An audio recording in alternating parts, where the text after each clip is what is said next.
Bonjour à tous.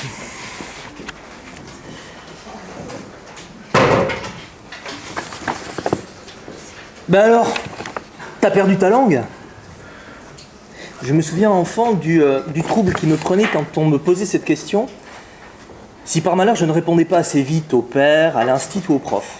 Oui, c'est ça, c'est exactement ça en l'occurrence. Moi, j'avais perdu ma langue. Je me suis coupé la langue. Ma langue, c'est coupé de moi. Ça commence mal pour une journée, on va parler d'apprentissage des langues, parce que je vais parler de l'inverse. Nous allions passer à table, le dîner était prêt. La mère avait empoigné la grosse casserole brûlante de soupe et s'apprêtait à la poser par-dessus l'épaule de la sœur sur le dessous de plat. Un carrelage en forme de carte de la Corse que les parents avaient rapporté des vacances l'été d'avant. Lorsque soudain le manche en plastique, car la casserole n'était pas d'aujourd'hui, ça non, elle en avait déjà fait chauffer des litres et des litres de soupe aux choux, au vermicelle, aux carottes, aux poireaux moulinés passés, lorsque le manche en plastique céda net, juste sur l'épaule de la sœur, verticale exacte, le récipient fumant bascula dans la main de la mère. Cela dura le temps d'un éclair où son cerveau reptilien trouva moyen de hurler un cachou sonore. La sœur de se jeter sur le côté avant que le truc heurte le montant de la chaise et s'écrase par terre en éclaboussant nos jambes, découvertes comme un 14 juillet façon maison. Au même instant, le téléphone sonna. Il y en avait partout de la soupe. La mère observait le spectacle, béate, le manche dérisoire encore dans la main, les pieds barbotant dans leur pédiluve de légumes, tandis que le téléphone sonnait, telle une alarme mal réglée qui aurait fonctionné trop tard, juste après la catastrophe. Sans réfléchir, elle posa le plastique noir sur la table et pataugea jusqu'à l'appareil qui... Non. La sœur avait attrapé une éponge. J'avais pris la serpillière pour aller plus vite. « Attrape la sarpillière », avait dit la mère avant de décrocher. Elle disait comme ça, la sarpillière. Et à quatre pattes sous la table, Robinson de pacotille, nous écopions comme nous pouvions l'épée marigot aux patates du... Serge ? Le père levait haut les pieds pour qu'on puisse passer partout et sa sandale s'est détachée et tombée en faisant plotch dans la flaque de soupe qu'on n'avait pas encore essuyée alors que... Nun ? Otiopole peut-être. Ou monsieur le curé. Ou Tiantia Chabina. Je prêtais une oreille distraite à ce qui se disait au téléphone. Elle parlait basque. C'était donc ses interlocuteurs les plus probables. Otiopole, monsieur le curé, Tiantia Chabina... Mais il y avait encore plein de soupe sous le vaisselier, jusque dans l'ongle du mur auquel j'avais du mal à accéder, même en collant ma joue comme un sioux sur le carrelage, et en tendant le bras le plus loin que je pouvais vers le... Noise ? La sœur s'affairait devant le frigo, ouvrant et refermant la porte pour bien nettoyer devant. Le ton avait changé au téléphone, plus incisif, plus aigu. Elle avait oublié la soupe, ma parole, et nous toujours à quatre pattes, et le père toujours les siennes en l'air de pattes, ayant ramassé sa sandale qui dégoulinait, et le carrelage retrouvant peu à peu sa brillance froide de carrelage et... Sergatique ?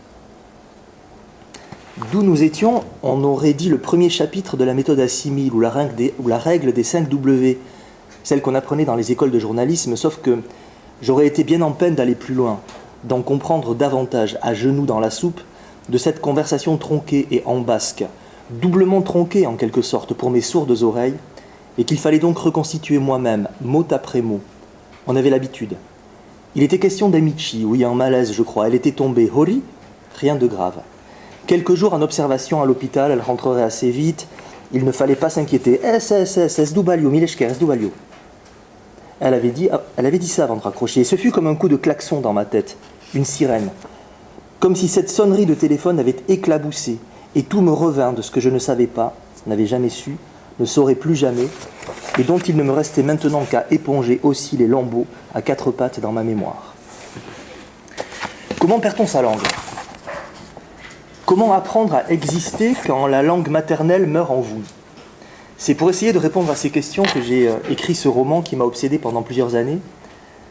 Roman très largement autobiographique, je ne m'en cache pas, bien au contraire. Cette histoire, c'est la mienne sans doute, celle que j'ai vécue dans mon village d'Itsasu. Mais c'est aussi, à en croire les innombrables témoignages que j'ai reçus après sa parution, l'histoire de beaucoup de gens de ma génération, nés au Pays Basque côté français, dans les années 1970, pour lesquels la transmission de la langue basque que parlaient souvent leurs parents, pour 1000 raisons que j'ai tenté de débrouiller dans ce livre, cette transmission donc ne s'est pas faite. Elle s'est interrompue net, mettant l'existence même de cette langue qui avait subi et qui subissait encore à l'époque de l'autre côté de la frontière, côté espagnol, les années de plomb du franquisme, mettant donc l'existence même de cette langue en véritable péril.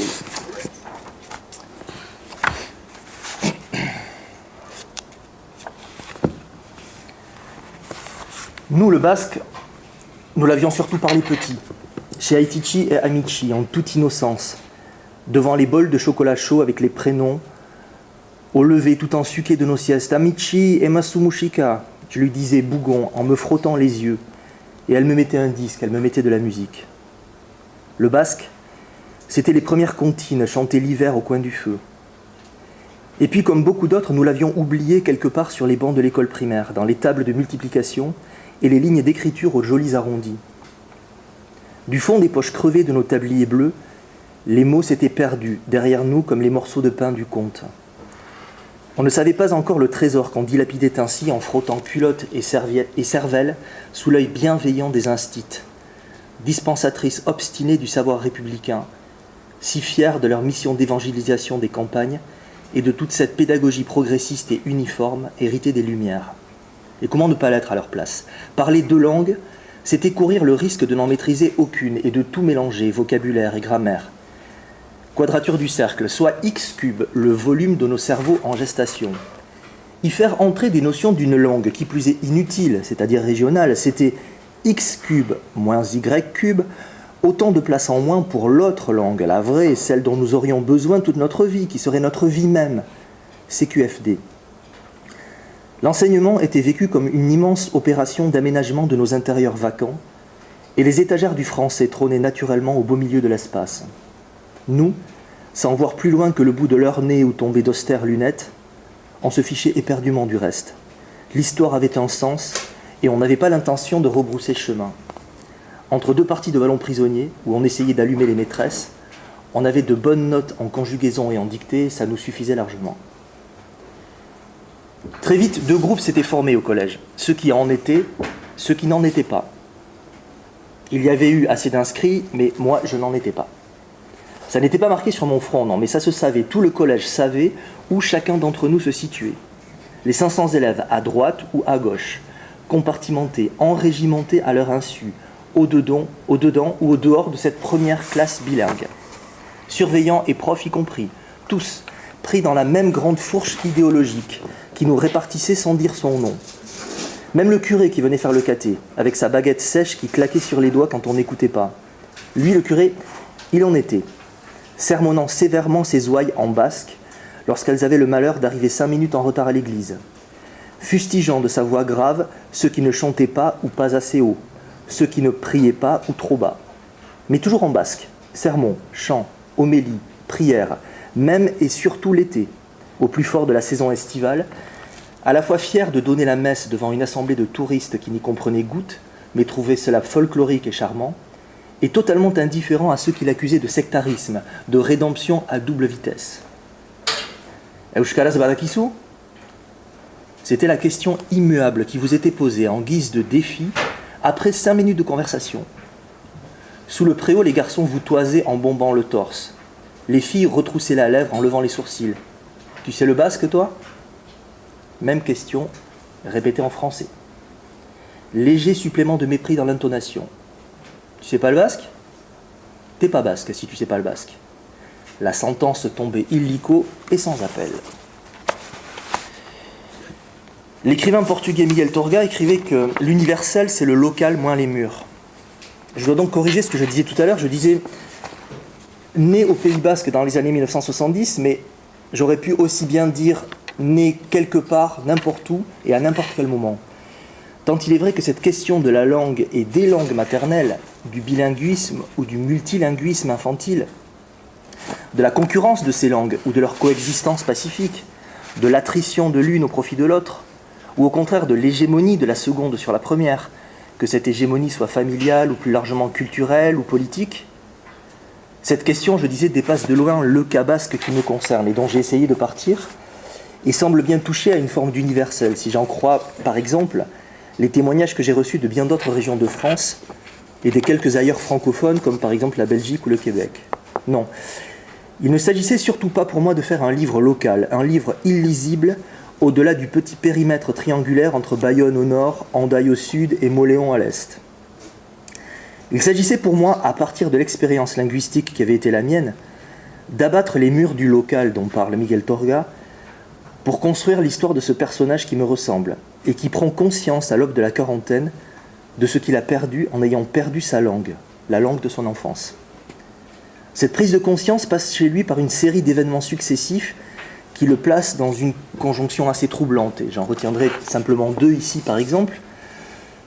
Le décès de son grand-père, d'abord, véritable mémoire de ce basque ombilical, et puis la naissance de sa première fille, à l'inverse, pour laquelle, sans y penser, les premières comptines qui lui viennent et qu'il lui chante sont, en basque, celles qui le ramènent précisément à sa propre enfance, comme un passage de témoin linguistique d'une génération à une autre et dont il aurait été, lui, quasiment exclu.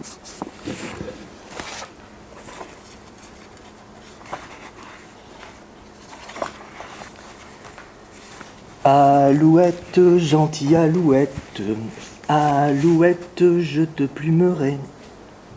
plumerai la langue.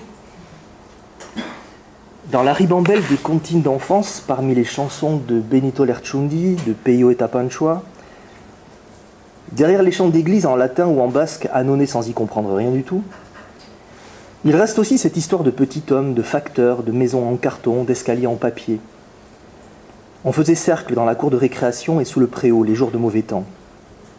Les toilettes attenantes nous renvoyaient leurs effluves nauséabonds, la maîtresse donnait le rythme en frappant dans les mains, et puis il y avait des gestes aussi, toute une chorégraphie sur les mots pirouette et cacahuète, avec des moulinets du bras qui nous faisaient beaucoup rire.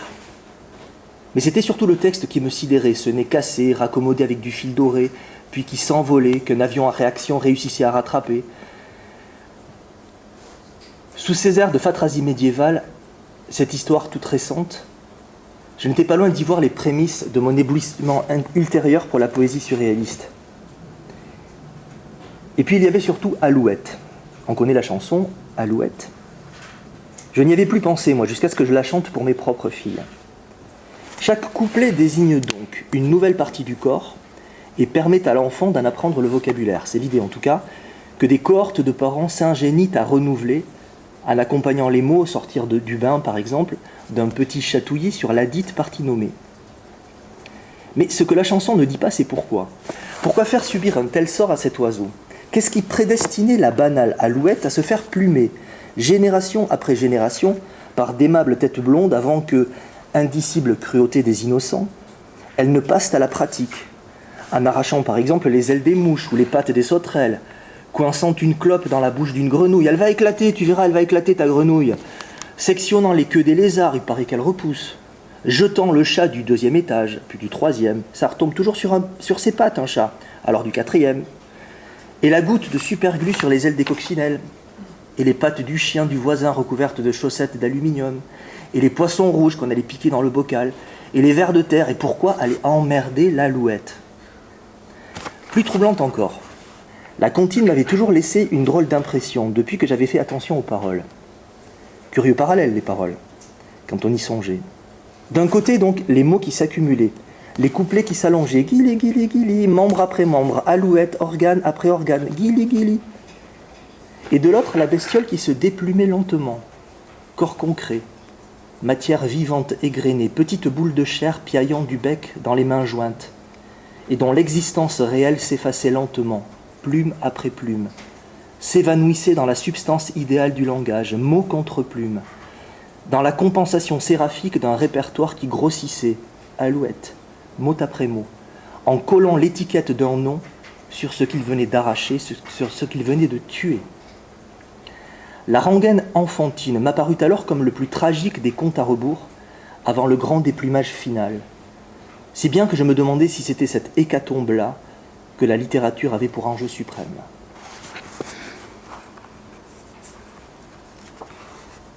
Alouette, mon ablation partielle. Alouette, mon attrition totale, chantier à ciel ouvert, bridge et couronne, reine reniée, carré d'acier. Alouette, quand les vases communiquent entre le corps du cri qui n'en finit pas et l'ostensoir de la langue.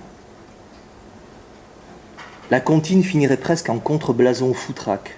En basque, aloua, c'est la chatte. Le con, hein, pas l'autre, pas la bestiole avec ses croquettes. C'est un juron qu'on balance sans plus l'entendre. Aloua. Petit con, aloua, c'est l'alouette, pirouette, cacahuète, c'est le tout petit con, le con plumé par le long diminutif qui s'en manche. Et les langues alors ne jouent pas, les langues font l'amour.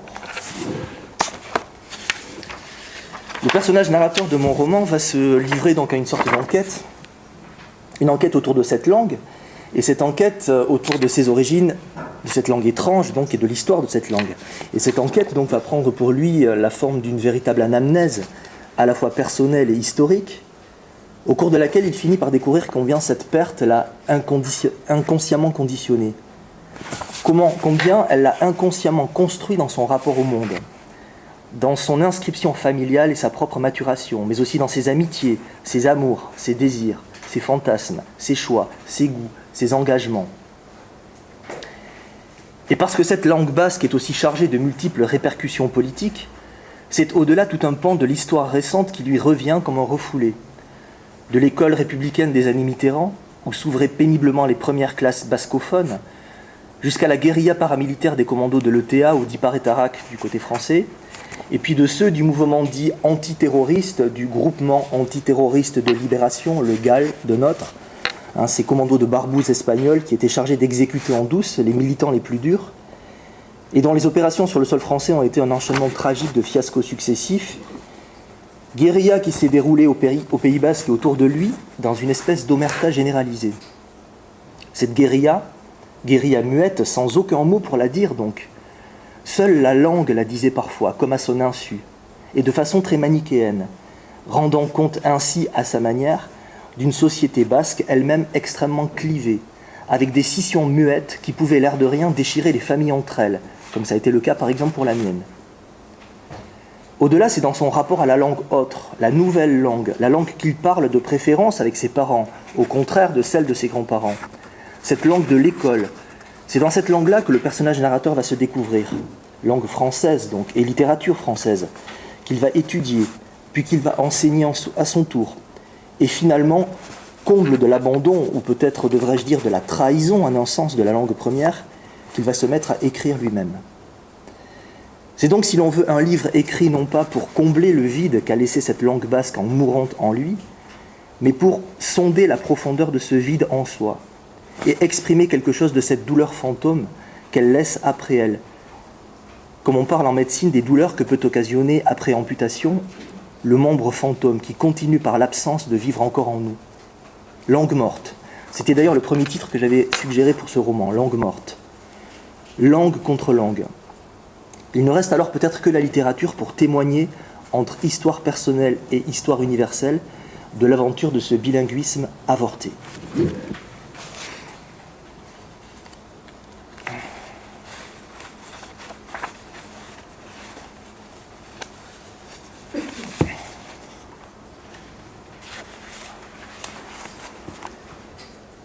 Je m'étais alors mis à entendre ce que l'usage des langues disait. Non pas les langues elles-mêmes, mais le choix, la préférence de celle-ci sur celle-là. Et je découvrais à ma grande stupeur les langues idéologisées qui m'avaient toujours entouré. Ce n'était pas l'énoncé qui comptait, quel idiot j'avais fait, c'était l'énonciation. Pas l'élan, le geste, le mouvement de la langue sautant sur les trapèzes du dicible et de l'indicible, mais la mise en scène figée de l'acte de dire. Son spectacle délié, détaché, instrumentalisé par essence. J'étais consterné. Le monde autour de moi m'apparaissait soudain tout entier clivé, scindé en deux par un septum étanche. Je comprenais que jusque dans ses moindres détails, la vie quotidienne exigeait, voire imposait, un positionnement clair sur le repère manichéen, et que ce positionnement passait par l'usage de la langue, que celle-ci revendiquait délibérément ou trahissait à votre insu. Se pouvait-il que Barthes eût raison? La langue était-elle devenue fasciste? Obligeait-elle à choisir? Ou choisissait-elle malgré vous? C'était toute l'expérience du monde qui s'en trouvait bouleversée. Préfériez-vous tel bar pour aller boire un verre, telle tenue pour sortir, telle chanson, telle station de radio ou tel film, tel plat à déguster, tel emplacement à l'église? Étiez-vous plutôt Bayonne ou plutôt Biarritz, plutôt fête de Bera ou Parteviera? Ou disait-on, on ne vous servirait pas si vous aviez le malheur de commander un verre en espagnol, tandis que dans la rue d'à côté, c'était l'euskara, le basque, qu'il fallait éviter à tout prix. À l'école, en famille, entre amis, Chaque moment de la journée vous encartait aussitôt. Vous assimilez à un bord, on disait comme ça, on appelait ça des bords. De quel bord il est, lui? Ce n'étaient plus les caprices de l'heure, la ductilité ovidienne de soi. Ce n'était plus l'indifférence de l'instant, les états de désir ni les dés du hasard. L'expérience du monde s'était durcie, avait coagulé d'un seul coup. Tout servait à vous situer, faisait idéologie, selon que cela avait été adoubé ou rejeté par le bord en question. Le comble venant du fait qu'en l'occurrence tout était affaire de langage, mieux de langue. Un apéro ou un potéo? Salut ou adio? Donostia ou Saint-Sébastien? Garassi ou Saint-Jean-Pied-de-Port? Je ne savais même plus où j'habitais moi-même, Itzassou ou Itchachou? Au Pays Basque ou à Neuchkaleri? À Neuchkadi? Tout cela recelait d'infinies nuances qui vous positionnaient malgré vous. Pris sans le vouloir dans ce terrible étau, tiraillé entre cette langue qui avait été la mienne, langue maternelle que j'avais innocemment parlé petit avec Aitichi et Amici, et qui était tombée dans le fond de ma gorge, que j'avais avalée de travers puis recrachée sans m'en rendre compte. Et cette autre langue-là, celle qui avait enflé, avait pris toute la place, culture devenue nature, désormais plus immédiate, plus spontanée, plus quotidienne, mais qui, je le sentais confusément, me tendait un miroir déformant, simplifiait gravement le rapport au monde, pour ne plus en faire qu'une surface, qu'un simple vernis absorbant l'épaisseur politique du réel. Un paravent mensonger. Je finis pourtant par découvrir, presque par accident, un interstice où respirer, une fente étroite, sexe de ma langue, qui ne demandait qu'à s'ouvrir sur un espace immense. Et cet espace s'appelait littérature.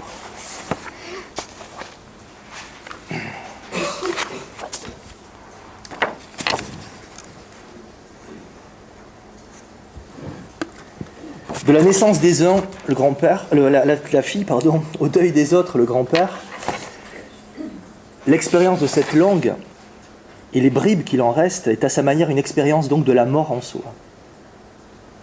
Elle est aussi intrinsèquement et langue contre langue une expérience foncièrement érotique.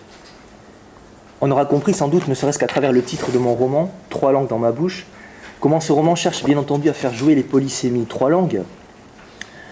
Au fil des pages, le lecteur est d'abord amené à penser que ces trois langues du titre, ce sont le basque bien sûr, le français certainement, et probablement l'espagnol, de ces mots qui viennent de l'autre côté de la frontière, à quelques kilomètres à peine, par-delà la montagne vers Tsamendi. Ou bien encore, pourquoi pas, les mots de l'anglais, les mots des disques de rock qu'il écoute adolescent dans son Walkman. On disait comme ça alors, à l'époque, on disait Walkman. Ça n'existe plus, ça.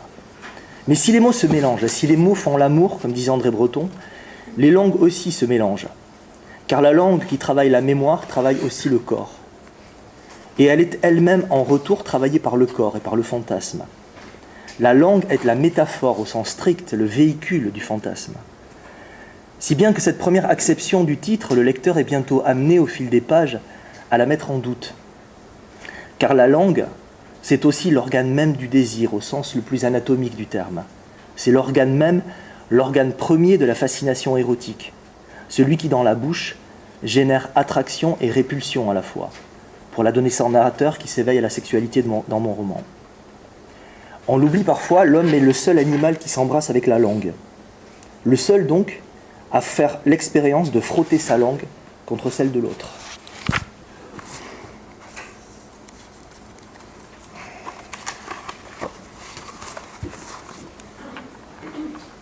Les chiens se reniflent le cul.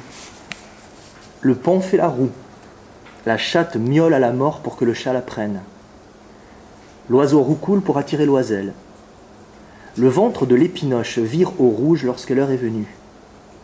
Le porc-épic compisse copieusement sa partenaire avant la levrette. Les limaces se lèchent longuement. Les hippocampes dansent l'un autour de l'autre. Le mâle pisore, petite araignée fréquente dans nos régions, offre, nous l'avons tous fait, un cadeau joliment emballé dans de la soie à la femelle.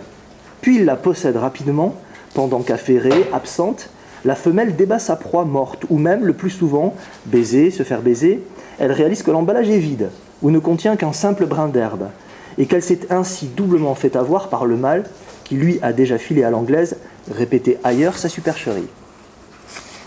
Les humains sont avec les bonobos les seuls animaux qui s'embrassent avec la langue. Certains, c'est vrai, se picorent le bec. D'autres se léchouillent le museau. D'autres encore se donnent ce qui ressemble bien à de véritables bécots sur la bouche. Mais seuls les hommes et les femmes mélangent leurs langues. Se roulent des pelles, des palots, des gamelles, des galoches, des patins. French kiss, florentin, lingual, colombin, profond, baveux, nerveux, hésitant, tortueux, musclé, mouillé, fardé, timide, fouetté, fourré. L'abandon du baiser est dans toutes les bouches et dans toutes les langues. Il y a tellement de langues dans un baiser, tellement de baisers dans une histoire, ils n'en font jamais qu'un. Chacun les contient tous comme un éclat d'hologramme. Langue onctueuse dans le palais de ma bouche. Apex qui courait sur le trapèze de mes lèvres, qui jouait sa sonate aux 4 mouvements derrière le clavier de mes dents. Apax qui coulait langue longue sur l'angle minéral de mon sexe.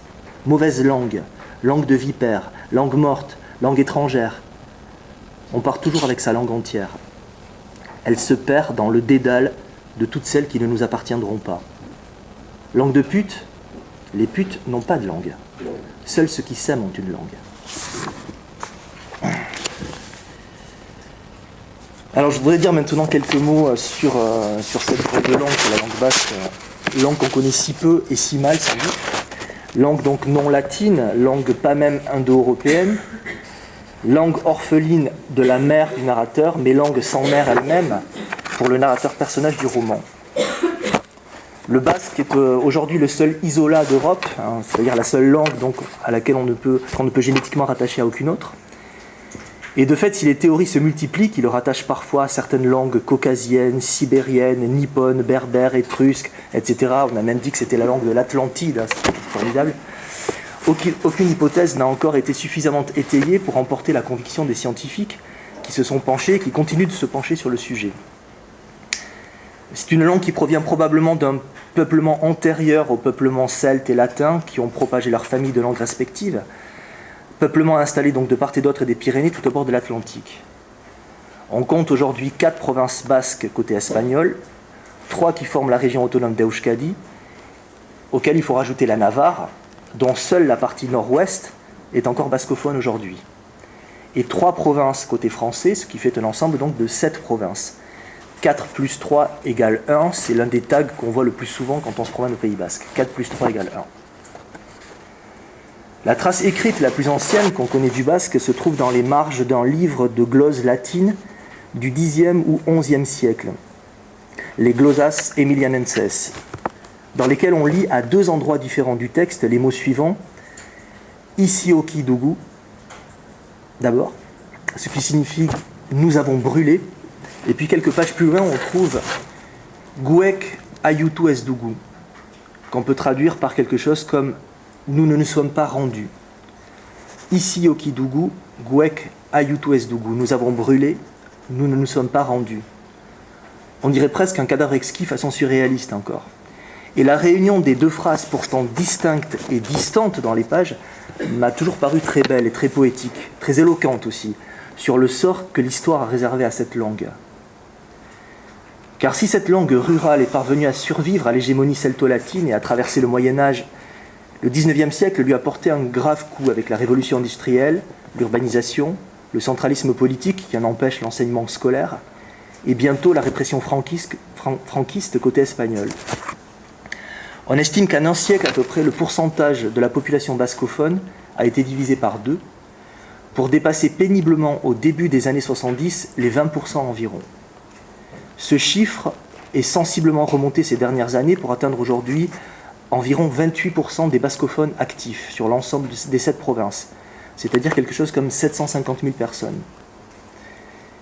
Le chiffre stagne désormais, car si les jeunes sont de plus en plus nombreux inscrits dans les ikastolas, ces écoles en basque, où l'on tente de développer un basque unifié, qu'on appelle Euskara Batua, pour contrer le risque de dialectalisation élevée de la langue, et si les opérations de sensibilisation ou de mobilisation autour de la langue sont de plus en plus nombreuses, à l'instar de celle qui s'est pratiquée par exemple dans mon village l'an dernier, où pendant les fêtes locales on nous proposait en tout cas de se coller un autocollant comme ça sur le torse, avec on avait le choix entre 2 autocollants possibles, c'était le Euskaldun qui signifiait je je suis basque, je comprends le basque, je parle le basque et je veux qu'on s'adresse à moi en basque. Et puis on avait un deuxième autocollant qui signifiait Euskota, qui veut dire je suis basque, je comprends le basque, je veux qu'on me parle en basque, mais je répondrai en français. Voilà. Donc on fait ça dans les fêtes locales maintenant, on l'a fait l'an dernier pour la première fois dans mon village. Les nouveaux locuteurs donc, du basque compensent à peine le nombre de décès des bascophones d'une population rurale et bien sûr vieillissante. Pour moi donc écrire ce roman, c'était en quelque sorte payer ma dette à l'égard de cette histoire personnelle qui s'est jouée très loin de la littérature, dans les non-dits de ma propre enfance. C'était saluer le combat difficile auquel nombre de mes amis ont participé pour contribuer au sauvetage d'une langue en péril et contrer l'immense unification linguistique qui se joue à l'échelle planétaire et qu'il est possible de considérer comme un appauvrissement sans précédent.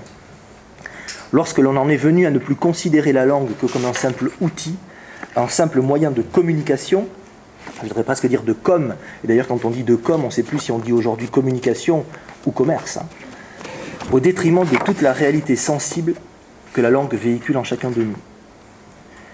Combat d'autant plus difficile en France qu'il est souvent ringardisé, folklorisé ou polémique, car toujours suspect d'intentions séparatistes. J'en veux pour preuve, par exemple, les réactions souvent houleuses qui se sont élevées non pas à mon encontre, mais entre certaines personnes de mon auditoire, lors de telle ou telle présentation en médiathèque, par exemple, et qui se sont mises à s'invectiver entre elles pour une question de l'une jugée déplacée par l'autre. J'en veux également pour preuve cette remarque péremptoire d'un journaliste d'une radio locale qui m'interviewait à la sortie de ce roman et qui voulait absolument me convaincre, fort, disait-il, de son expérience du niçois provençal de sa jeunesse, que plus personne ne parlait basque au Pays basque et que ça, de toute façon ça ne servait plus à rien aujourd'hui. Il y a encore à Paris ou ailleurs des gens qui s'étonnent effectivement qu'au Pays basque beaucoup de gens parlent basque. Je n'oublie pas non plus que si mon roman a reçu sur place au Pays basque un accueil très favorable et déclenché de nombreux messages de gens connus ou inconnus qui me remerciaient d'avoir dit tout haut ce qu'ils pensaient en leur fort intérieur et d'avoir quasiment levé un tabou au sein de certaines familles, dont la mienne, j'ai également reçu, il n'y a encore pas si longtemps, un mail anonyme émanant d'une mystérieuse association de militants, mail qui était rédigé en basque et qu'on a eu la gentillesse de me traduire, et dans lequel on s'offusquait que j'ai osé faire un roman à partir d'événements parfois tragiques dont certaines personnes étaient mortes, et qui, trouvant sans doute mon livre politiquement trop tiède ou pas assez engagé, m'accusait en des termes très sévères d'avoir trahi la lutte de ces combattants pour la liberté du peuple basque, sous prétexte que j'avais moi de mon côté, par respect, par volonté de mise à distance délibérée de gens que parfois j'avais connus personnellement dans mon enfance, donc sous prétexte que j'avais modifié par exemple les noms propres, ou les circonstances de tel ou tel attentat.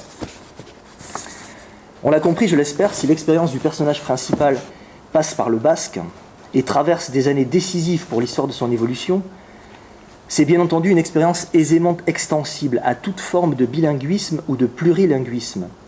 Et c'est en cela qu'elle touche peut-être à une forme d'universel, car même de façon différente, dans des circonstances et pour des raisons différentes, cette expérience nous touche probablement tous, de près ou de loin.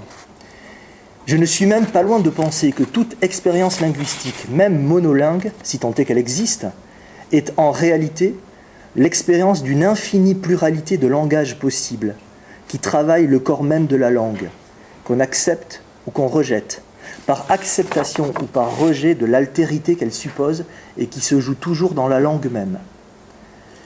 Tel est le lien ombilical qui se noue entre la langue et celui qui la parle ou qui la perd, et qui cherche alors à mesurer sa perte.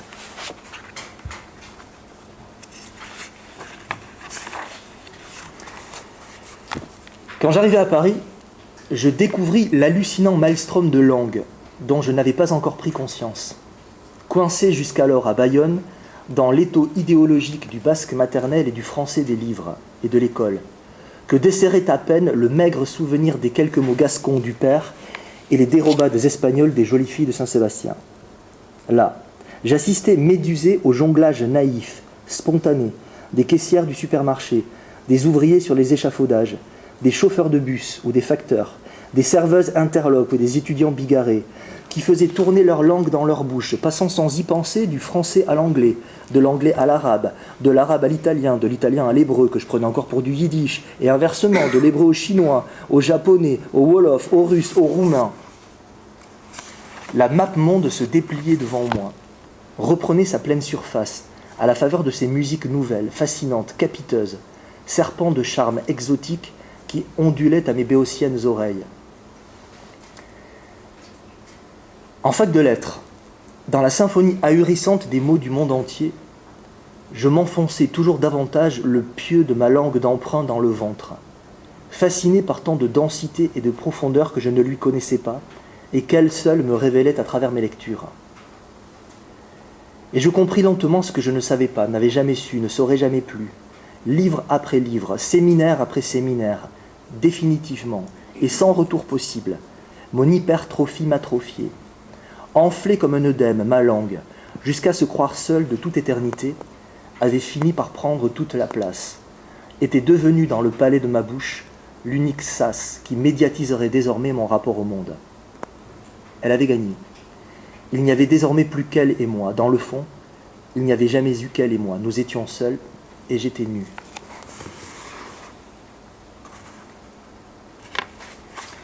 Et puisque dire la même chose dans l'autre langue était un leurre, un attrape-couillon traduire, un attrape-couillon pour simples communicants en connexion parfaite avec leur foutue époque multimédia et tous les tralala du réseau traduire, ouais tu parles traduire. Je finis par comprendre à quel point il y avait inversement de l'autre dans le même. À quel point cette langue unique, épaisse, chargée, pâteuse, qui seule me restait, n'était en réalité que la compression, l'amalgame boursouflé d'une infinité de langues qu'elle contenait toutes, mais à ma barbe, et sans que j'en susse rien. Moi qui prenais alors jusqu'alors les mots comme des objets durcis, gelés du discours, qu'on pouvait sereinement s'échanger tels des bibelots, des totems dans le troc de la parole, et qui disaient à l'autre ce qu'il me disait à moi. Je restais soudain sans voix devant leur impressionnante polysémie, leurs connotations multiples, leurs étourdissants pédaliers d'antanaclase aux nuanciers inouïs. Oui, la langue était multiple, et se multipliant d'elle-même, hydre, rhizome, tissu neuronal, elle ne se propageait pas seulement en termes d'étendue, mais également en densité.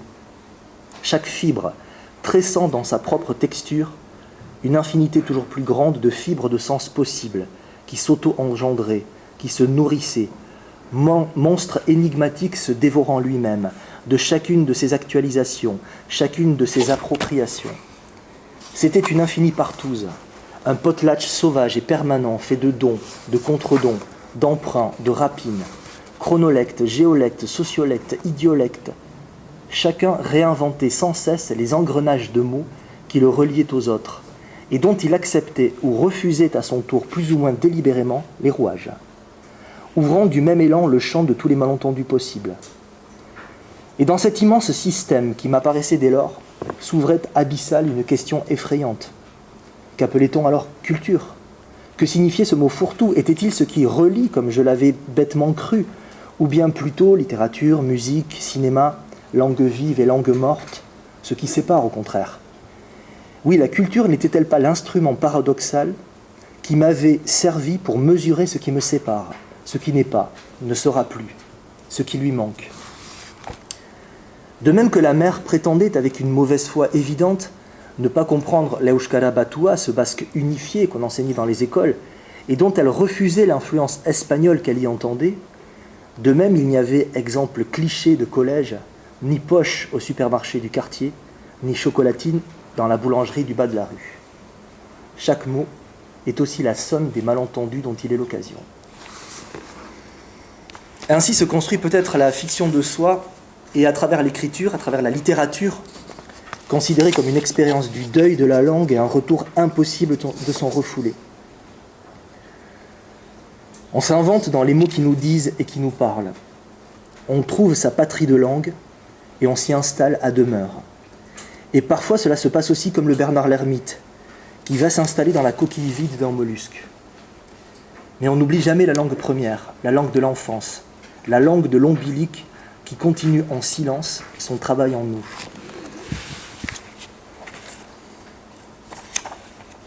Il y a la langue anatomique, corps charnu qui frotte et qui cogne le palais et les dents, drapeau de muscles claquant sur l'aliment, c'est lu dans le dico, l'organe du goût, de la déglutition et de la phonation, clavier des papilles, canal de Wharton, frein rongé jusqu'à la lie de l'alphabet, c'est le lieu de l'alali hurlé dans la gangue du corps, c'est l'aval, avalé, depuis l'aile initiale et jusqu'à la gutturale. Le monde est comestible et l'on peut le cracher, langue du moi putride qui cessera d'être sas, il y a la langue. Il y a la langue enroulée sur la tienne, langue érotique tournant 7 fois dans ta bouche. C'est apprendre ou allécher, c'est apprendre, danse des 7 voiles, lancée loin sur tes dents comme dans un palais, langue sucée telle une glace, langue léchant infini de ta peau, titillant tes tétons, fouillant le chemin de toutes tes lèvres jusqu'à la lagune où tu mouilles, allage de pierre, de bronze, de fer et de jeu, allage de chair et de feu, langue longue coulant sur le gland, langue des glandes à lubie, solive et salive, il y a la langue.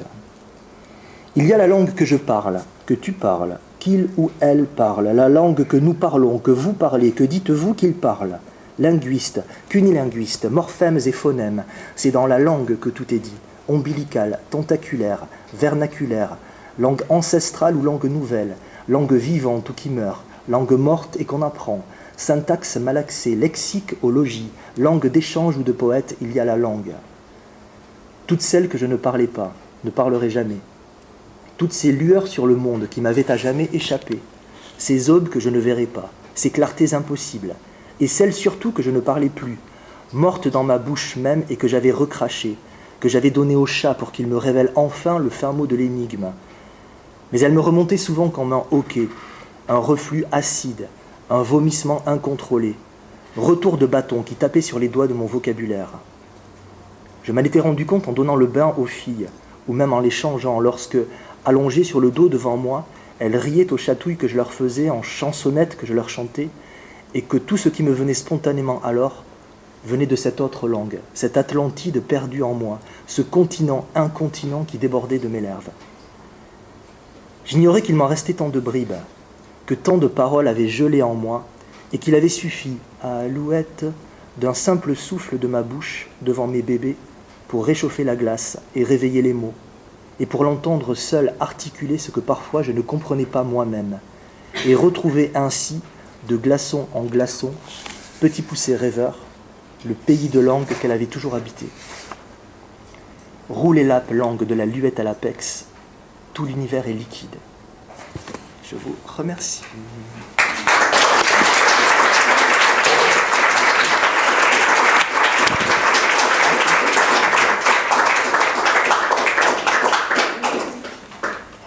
Merci infiniment pour cette présentation lecture. Je pense qu'il y a plein de pistes qui ont été ouvertes par cette conférence.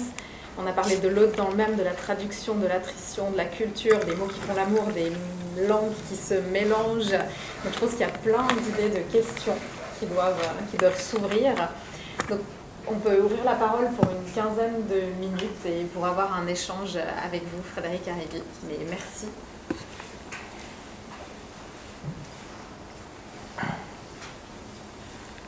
Est-ce que quelqu'un a envie d'ouvrir l'échange ?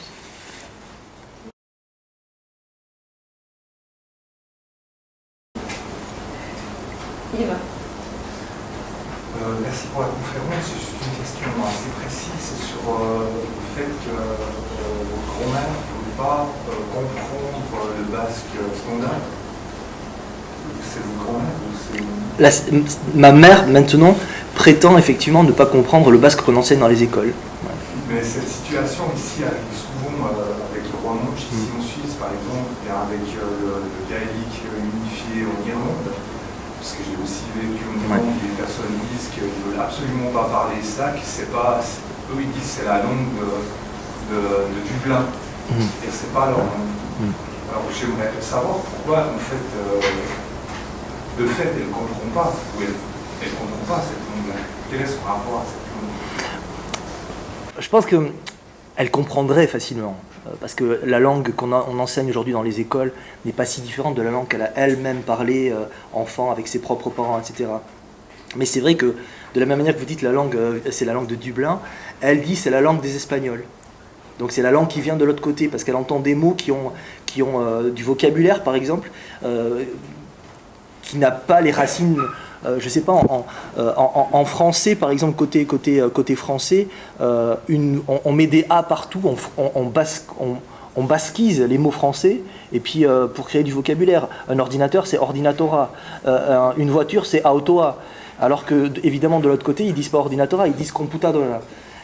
Et donc, alors du coup, quel mot est-ce qu'on conserve? Et donc ma mère, quand elle entend computadora, elle dit, mais ça je connais pas, c'est pas un mot que je connais, ça. Moi je dis ordinatora. Voilà, par exemple. Donc c'est aussi un refus qui est un refus de cette... J'essaie de dire dans ce texte, mais qui est aussi un refus de tout ce que la langue véhicule d'idéologie implicite. Et c'est le refus de dire qu'il y a une unité chez elle, puisque mes parents, eux, étaient assez... réticents à toutes ces questions d'unité, d'unification et de transmission de la langue parce qu'elle véhiculait encore une fois des sous-entendus politiques dont ils se méfiaient. Et donc, voilà, je pense qu'il y a une part de sa part, en tout cas, de refus totalement conscient, totalement délibéré. D'autant que mon oncle, donc son frère, est lui un chanteur basque extrêmement connu au Pays Basque. Et donc, quand je parle de ces scissions dans les familles, c'est extrêmement drôle, parce que du coup, on se retrouve dans des familles, dans des repas de famille, où l'un va utiliser un mot, alors j'ai pris l'exemple d'ordinatora et computadora, mais l'un va utiliser un mot pour demander un plat à table, et l'autre va lui répondre par l'autre mot, qui dit la même chose. Et tous les deux se sont compris, et tous les deux font semblant d'avoir parlé, entre guillemets, la même langue. Donc il y a toujours des espèces de sous-entendus d'implicites qui peuvent être assez drôles, voilà, ou tragiques.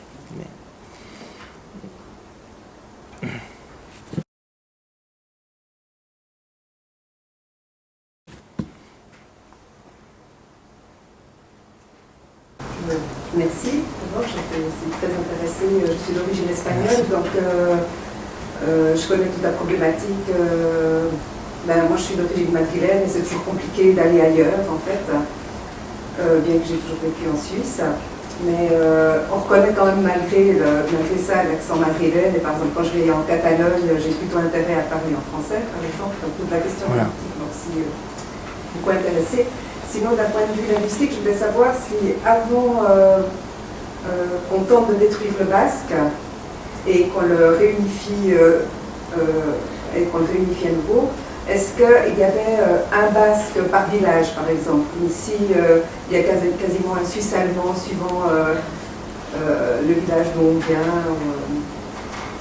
Oui, c'est vrai que le basque a été extrêmement dialectalisé des deux côtés de la frontière, et notamment du côté français, puisque du côté français il n'était pas enseigné, et donc d'un village à l'autre, d'une province à l'autre, on ne parlait pas le même langage, on n'avait pas le même accent, il y avait des questions d'accent qui entraient en ligne de compte, des questions de vocabulaire qui entraient en ligne de compte, ce qui faisait dire aussi à certains de ses détracteurs qu'au final ce n'était plus la même langue.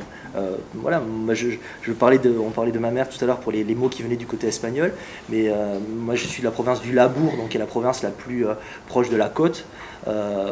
La province de Moléon qui est la plus éloignée, alors on parle de quelque chose qui fait 100 km à tout casser, hein, à tout casser. Ben, ma mère dit, alors on saoule, c'est pas le vrai basque, parce qu'ils parlent, le U qui se dit OU en basque, eux ils le disent U parce qu'ils ont l'influence française, et occitane parce qu'ils sont à la frontière plutôt du Béarn, et donc voilà, là aussi c'est toujours un choix, je pense, plus ou moins délibéré d'accepter ou de refuser de reconnaître que le mot de l'autre est aussi un des mots de sa propre langue. Et effectivement, c'est une langue qui a été extrêmement dialectalisée, d'autant que, côté français en tout cas, tout ce qui concerne les radios, la presse, enfin tout ce qui peut-être freine la dialectalisation en dehors de l'enseignement lui-même de la langue, ça a été très tardif, très tardif. Maintenant, on a quelques journaux, France 3 Euskaleri, c'est 5 minutes par jour. C'est 5 minutes, et encore il y a quelques années, il n'y a pas très longtemps, certains élus politiques disaient que c'était soi-disant proportionnellement à la population, c'était déjà trop. 5 minutes de basque sur les chaînes nationales, enfin sur France 3 Euskaleri, sur le décrochage donc local. Oui, c'est inévitable en réalité.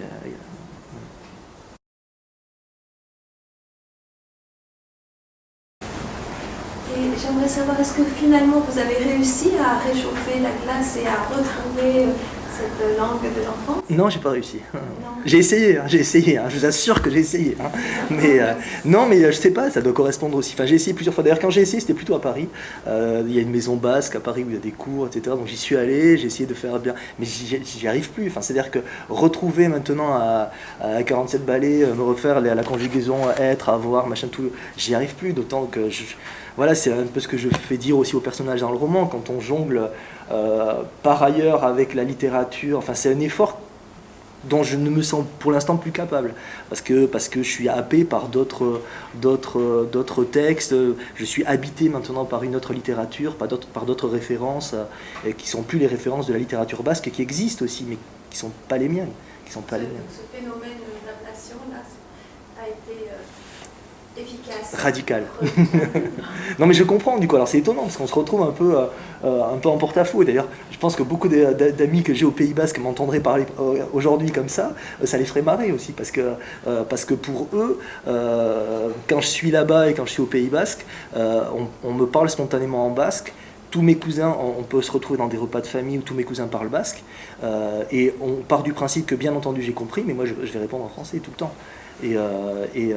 Donc les petits cousins, moi j'ai mes filles, quand elles sont là-bas, elles commencent à apprendre un petit peu quelques mots, etc. avec leurs petits cousins, mais notamment mon aînée, elle réclame, elle a envie d'apprendre, elle aimerait bien mieux comprendre les copains-copines qui sont là-bas. Mais c'est vrai que ça donne des situations un peu étranges de quelqu'un qui parle une langue et auquel vous répondez dans une autre langue. Enfin, je pense que c'est des situations assez courantes et c'est assez drôle, ça peut être assez beau, c'est assez poétique aussi, c'est assez dérangeant en même temps. Enfin, on a toujours une espèce de malaise comme ça. Et moi, c'est mon cas là-bas. Quand je suis là-bas, je suis incapable de parler basque. Probablement par un blocage aussi personnel, qui fait que je le comprends, que parfois pour de simples conversations, pour demander un verre au comptoir, je dois pouvoir le faire, mais je ne le ferai pas. Je ne fais pas.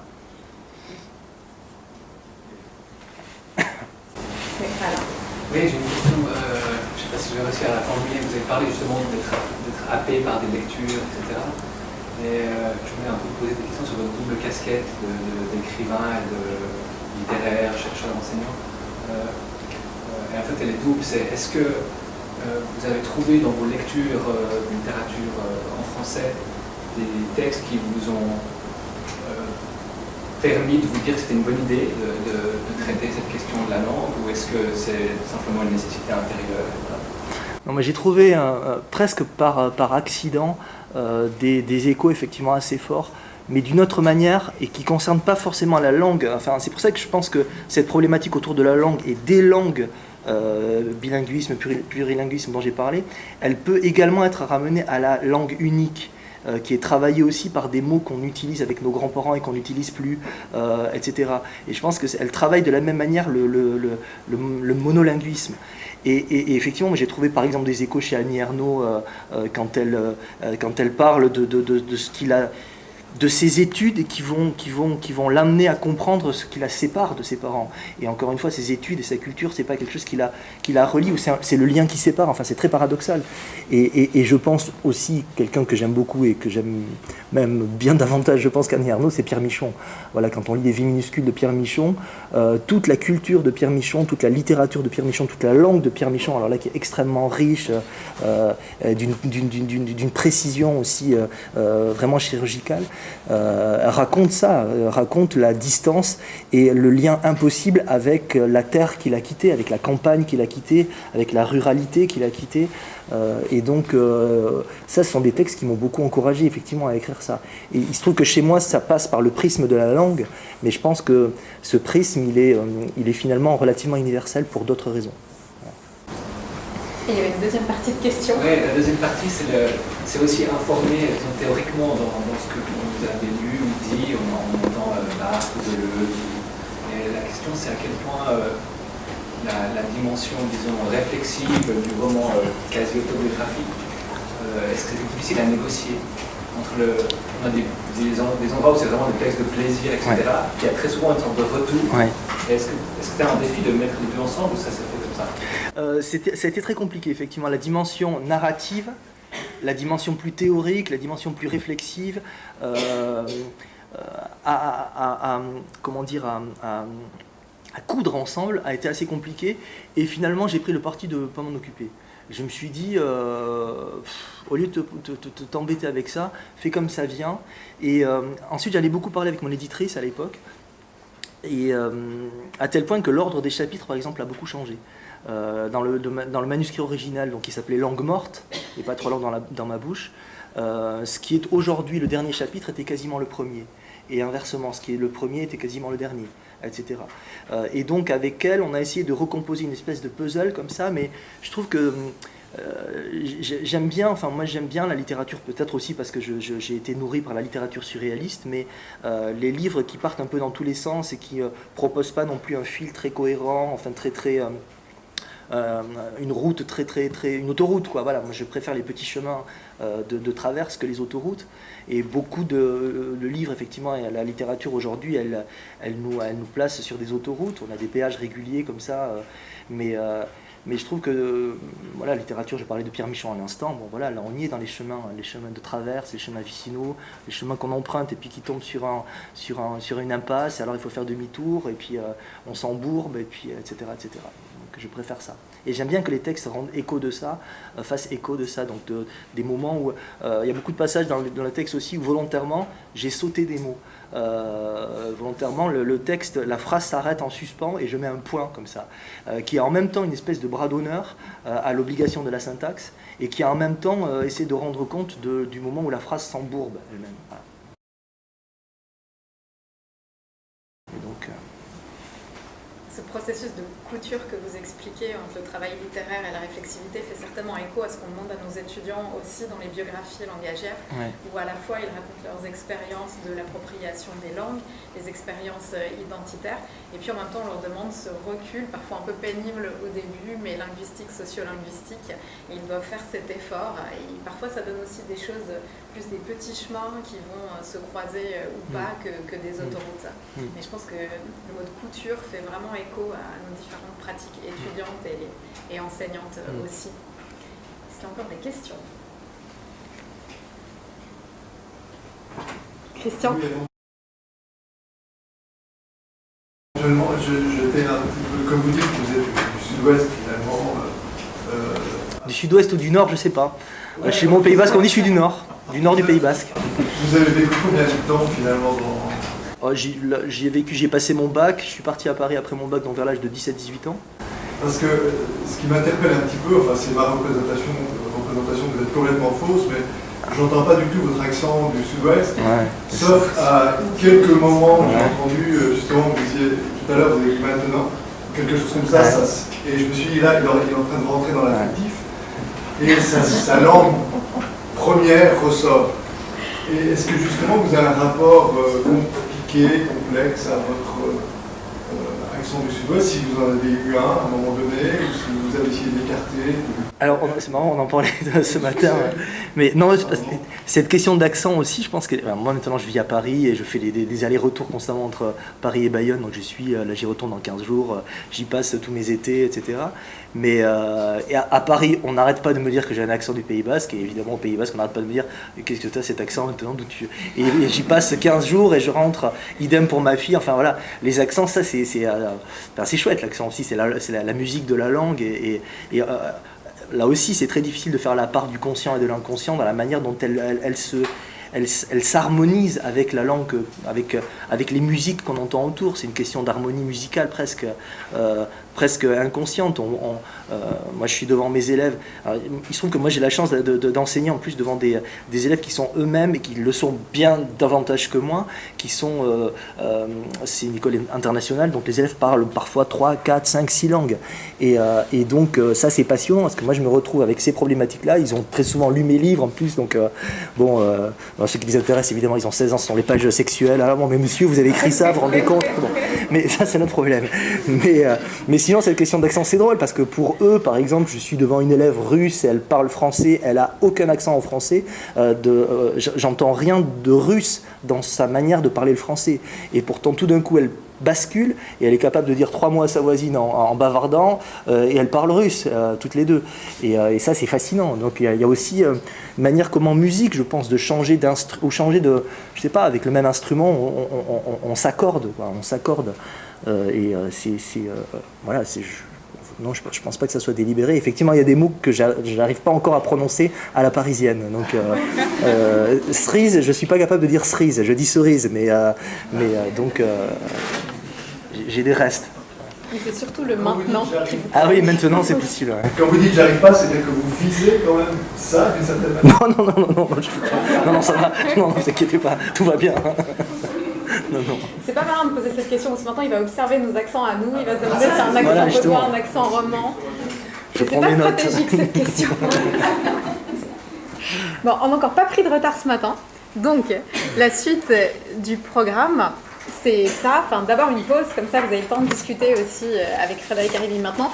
Il y a des choses à manger. Il faut que je récupère les 2 fiches sur l'autorisation vidéo, photo et puis sur l'inscription pour le repas de midi.